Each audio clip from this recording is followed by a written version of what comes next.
Thanks for joining us this hour on CoreTV News. I am Nifemi Oguntoye. National Assembly evacuation. The National Assembly management has asked members of the House of Representatives to vacate the premises latest Monday, 18th May 2015.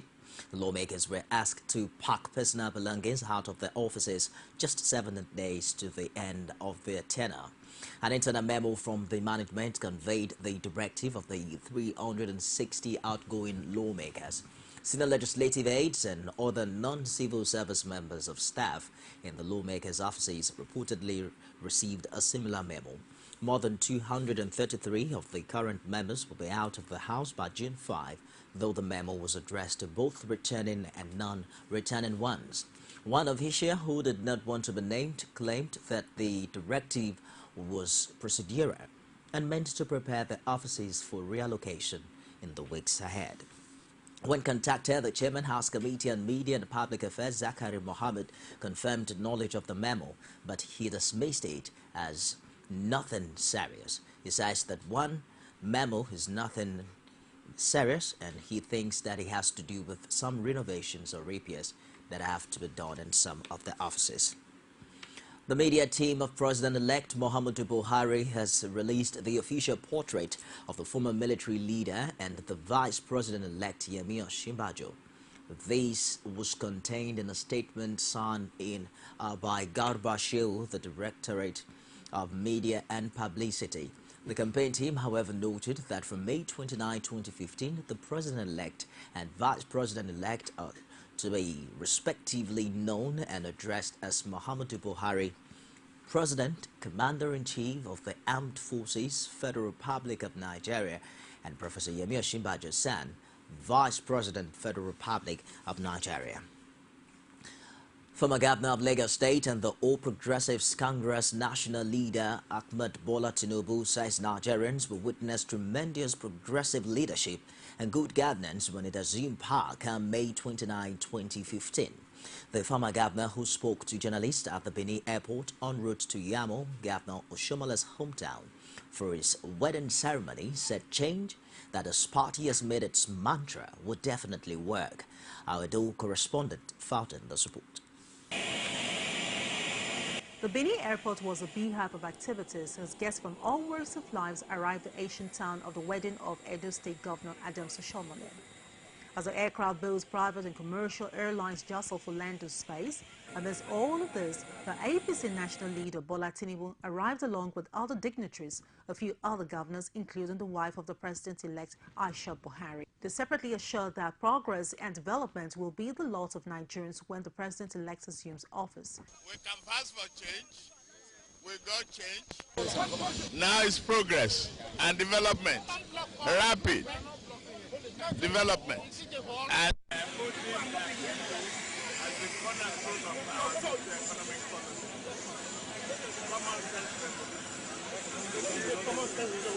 Osun State's Governor Raphael Gboshola says the APC will provide quality leadership for the nation. He also has this to say on the jostle for leadership position in the National Assembly. Will influence to some extent, and I'm waiting and watching how ultimately the National Assembly will distribute or will elect who will lead, who will be the principal officers. You seem not to even understand the process. National Assembly on inauguration will elect all the principal officers. So look forward to it on the day that the National Assembly will be inaugurated by the President. While the promises by the leadership of the All Progressive Congress continues, Nigerians wait patiently for the incoming administration to deliver on much promised change. The Kaduna State Governor-elect Nasir El-Rufai says it will be a wishful thinking for anyone to believe that he will share public funds to individuals or groups in the state after May 29. The Governor-elect made this statement while receiving members of Kaduna People's Association at the Arawa House in Kaduna. He insists that his administration would not condone the sharing of public funds to anyone in the name of Godfather or group, no matter how highly placed. El-Rufai says the state resources would be judiciously utilized for the development of the state and its people. This was just as the governor-elect said that the debt profile of the state would run into 100 billion naira before the May 29 handover. Rufai noted that as the administration of the People's Democratic Party ends in May, both at the federal and state levels, what both the president-elect Muhammadu Buhari and himself needed was prayers from Nigerians to succeed. The former minister of the FCT added that the government of President Goodluck Jonathan and that of Governor Mukhtar Yero had become so bad that they had to obtain loans to pay salaries.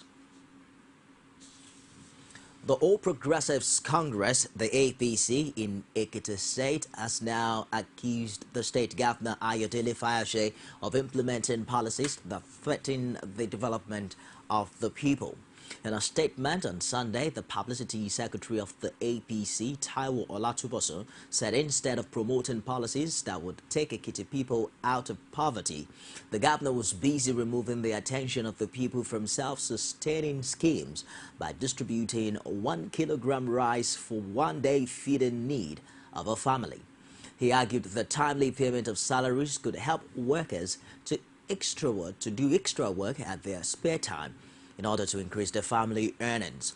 The governor had promised to pay workers after the verification exercise, which he says was aimed at blocking about 500 million naira loss to ghost workers on a monthly basis through the e-payment system. Although Fayose, in a swift reaction, says the APC lacks moral rights to criticize its government policies, having run the state aground in its 4 years of Kayode Fayeme's administration. Fayose, according to a statement by a Special Assistant on Public Relationships, Public Communications and New Media, Larry Olayinka, says it's preferable to give the people what to eat than spending billions of borrowed funds to build hilltop government house meant for just one family, as done by the APC government. And while the All Progressive Congress has appealed to the media to clarify with the authentic officials of the party and the Buhari campaign organization any issue having to do with the actions of the president-elect in order to avoid presenting falsehood as facts. In a statement issued in Abuja on Sunday by its National Publicity Secretary Alhaji Lai Mohammed, the party said the appeal becomes necessary following recent media reports on the actions which the president-elect will purportedly embark upon once he is sworn into office. APC said the ongoing transition is a delicate period that fifth columnists could capitalize on to cause disaffection or overheat the party. Hence, the need for all stakeholders to be extra cautious and to put the national interest above all other interests. Meanwhile, the party has described as a mere fiction the ministerial lists currently being circulated, especially on the social media. One of Nigeria's national newspapers, the Vanguard, has retracted a story it published with the headline, "Controversy Trails Aregbesola Son's Alleged Arrest." The paper had quoted a source as confirming the arrest of the son of Governor Rauf Aregbesola of Osun State for money laundering. But its editor later noted in an apology a day later that they have since discovered that the report was false in its entirety. Vanguard editors say they have since found out that no son of Governor Aregbesola was arrested as reported. Former Vice President Atiku Abubakar has described the late Senator Ahmed Zana as one of the greatest grassroots politicians he had ever met in the course of interacting with Nigerian leaders. The former Vice President, who was reacting to the death in a statement issued by his media office in Abuja, said he was amazed by the level of zeal and sincerity with which Senator Zana had represented his people at the National Assembly. Atiku, who recalled his personal closeness to the deceased, said even Zana's worst enemies won't deny the passion with which he had served his people actively as a senator. The former vice president regretted that the senator died at the point when the APC needed his valuable experience and advice on the course of implementing its change agenda. The clash that broke out between the officers of the National Drug Law Enforcement Agency, cannabis dealers and smokers in Ilorin has left many with gory tales, while the melee listed loss of lives and property.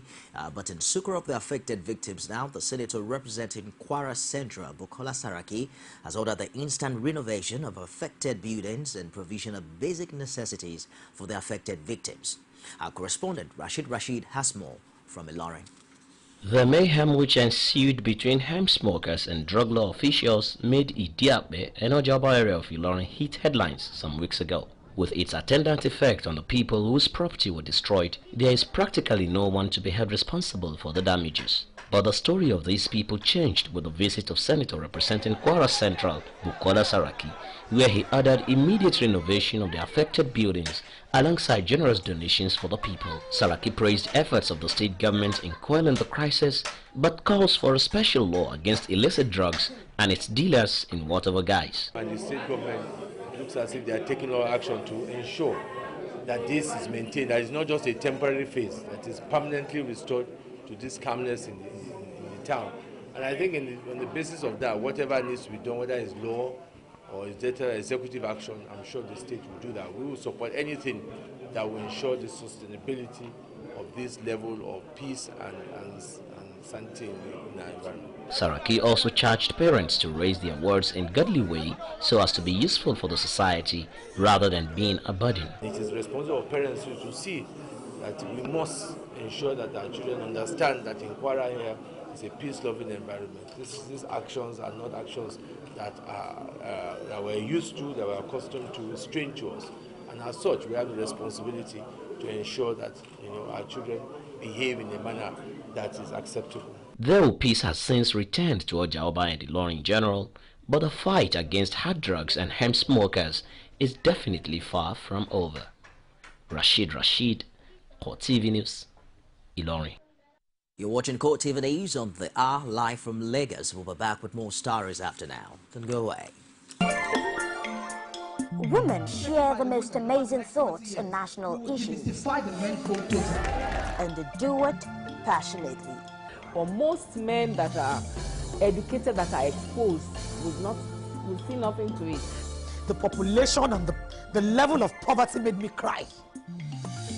No infrastructural development whatsoever. And you tell me Lagos is working? That was an accident, and it was a one-off thing.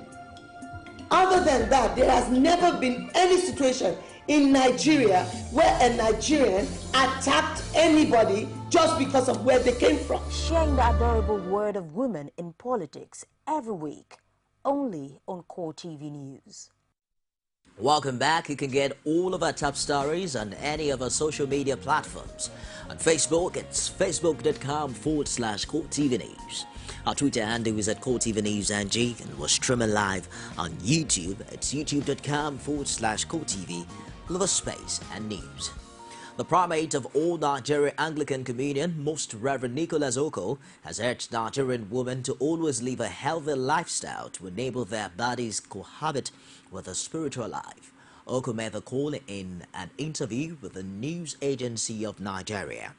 He says that the 5th Anglican Diocese Women Sports Fiesta at the Anglican Girls Primary School is on to ensure fitness on the part of women.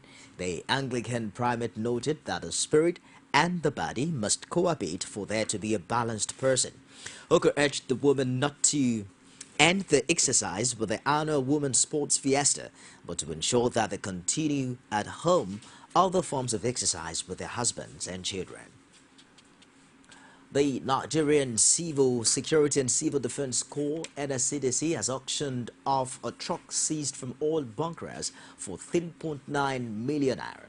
The truck was intercepted in 2012 by the civil defense personnel with crude oil and had been parked in the premises ever since. The crude oil would, however, be handed over to the Nigerian National Petroleum Corporation. Pal Samuel has more in this report. These trucks were impounded in 2012 by operatives of the civil defense from crude oil bunkers. But over 2 years after, trucks are still fully loaded with the product in NSCDC premises. Conducting journalists around the seized trucks, the Commandant General Ade Abolore says the Corps is playing in its dealing with crude oil theft across the country. Investigation, litigation ranges between 2012 till now, and you can still see this vehicle intact, without any of the parts removed, without anything removed from the vehicle. I think you can see honesty of purpose on our part.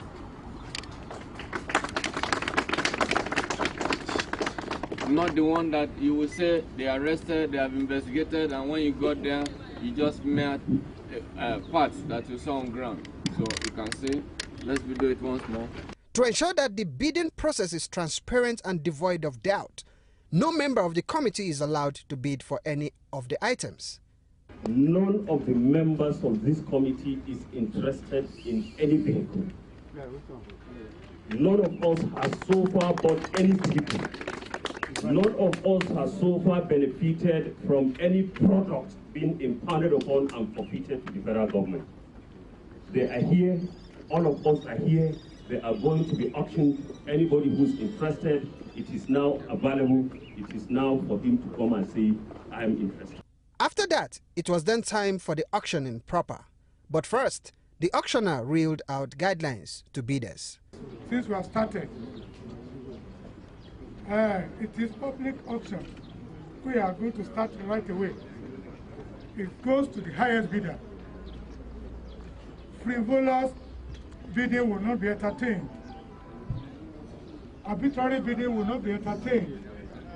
Please, if you don't have anything to offer here, please leave these premises. If you don't have money to pay, you don't bid. Just be observer and not observer here. And it is cash and carry. 3.1. 2.9, please. Start with 2.9. 3 million. 3 million. 3,50,000. 1 going. 3.2. 3.2 going. 250. 250 going. 3.3 going. 3.4 going. 3.5 going. 3.6. 3.6 going. 3.5. 3 going. 3.7. 3.7. Now go D. 3.7 going. 3.9. 3.9 going. One of the truck is branded with MRS oil logo with registration number Kano XX754KNK, while the second truck, whose case is still pending in the court, is with registration number Borno XA574DAM. Pius Samuel, CoreTV News, Abuja. With the handover day getting closer, Education Minister Ibrahim Shekarau has commissioned projects at the Federal Polytechnic Nekede Owerri as part of the legacies of the Jonathan administration in the education sector. Correspondent Ajibade Aofeso, who was there, filed in this report. Speaking at the commissioning, Education Minister Ibrahim Shekarau says the project will improve the quality of education at the institution, as most of them are geared towards providing conducive environment for learning.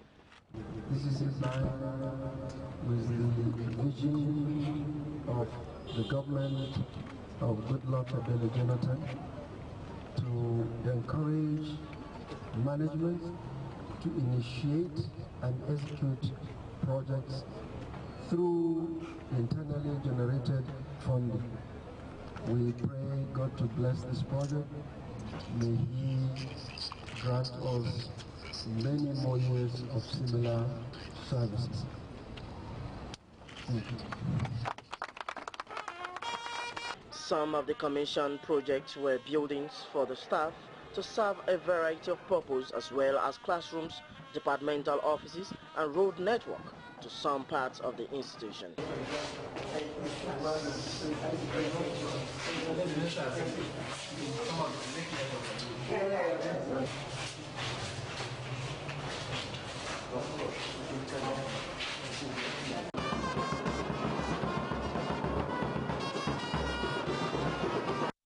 The minister, Ibrahim Shekaro, and his state's minister, Vahola Owunleri, however, have this to say on the legacy of the Jonathan administration in the education sector. I am impressed, and this has convinced me the more that the future of Nigeria is great. Nigeria has a lot of potential from what we have seen today. The products of the students, I urge the students to keep it up, I urge the teachers to keep it up. We have a lot to be proud of. Coming here today, anywhere you go, we would like to invite people to show them what Nigeria is doing, what our students can do, and of course what our teachers are doing. So I think it's wonderful. I think we should a lot to encourage education tourism in Nigeria. The minister has since returned to Abuja.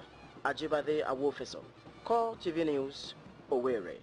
Kola nut is popular in northern Nigeria among men, but surprisingly, it's women who mostly deal in the product. In Kaduna, the business is booming in Kasu and Quarry in the city center.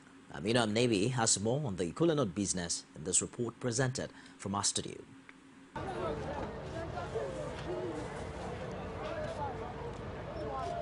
Kola nut is a fruit of the kola tree, which is commonplace in the tropical rainforest across Africa. The caffeine-containing fruit of this tree is used as a flavoring ingredient in beverages and is the origin of the term kola. But in Kaduna, it is a means of livelihood for several women. Margaret John explains how the business has sustained her as a mother. People like kola to buy, so you see people come 20, 30. Kola is easily to get money, and maybe if you buy like 1,000, if you sell like 1,700, that's why we say let us go. Me personally, I like kola. A widow and a mother of 6 who's better known as Mama Patience, for her part, would have preferred to do something else. But with nothing else to do, she has to stick to a trade she has used to train all her children. But we reach here to 6. Before 6, people they come plenty, and we used to sell wholesale for those people and in the house selling small. They used to come and count in our hand. There are also a few men involved in the kola nut trade in this market.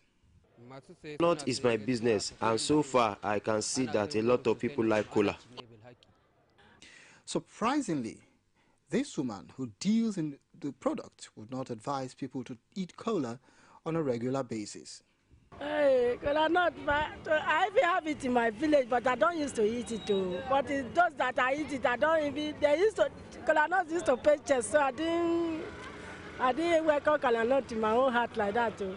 Kola nut is known to contain caffeine and other forms of stimulants. It's therefore not shocking to know that this man has been chewing kola nut for 54 years and is not about to quit the habit.